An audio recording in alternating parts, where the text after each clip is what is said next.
Kapolres Serang dan Polsek Jajaran mengamankan 66 preman selama sepekan operasi pekat premanisme. Sebagian besar dari para pelaku premanisme tersebut adalah oknum anggota Ormas. Kapolres Serang AKBP Conrol Sasongko menerangkan dari jumlah tersebut 13 diantaranya diproses hukum dan telah ditetapkan sebagai tersangka atas dugaan kasus pengancaman, kepemilikan senjata, tindak kekerasan, serta penipuan terhadap pencari kerja di sejumlah perusahaan. Kamis 8 Mei 2025. Selain itu, pendiri Haidar Alwi Institute, R. Haidar Alwi menilai penindakan terhadap premanisme ormas bukan hanya menjadi tanggung jawab Polri. Hal itu disampaikan Haidar menanggapi pernyataan sejumlah pihak yang menyebut Kapolri takut dan kalah oleh premanisme ormas.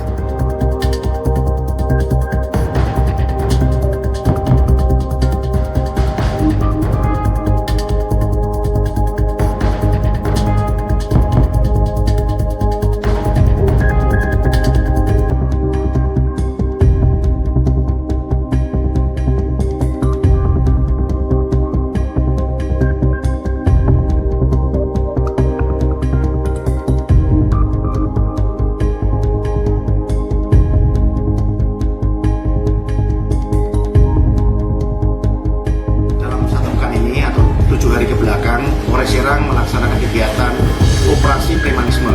Kita berhasil mengamankan 66 orang, 13 diantaranya sudah kita proses hukum dalam tindak pidana premanisme yang dilakukan. Jadi dari pelaku ini rata-rata adalah oknum dari anggota ormas. Download Tribun X sekarang, menghadirkan lokal menjadi Indonesia.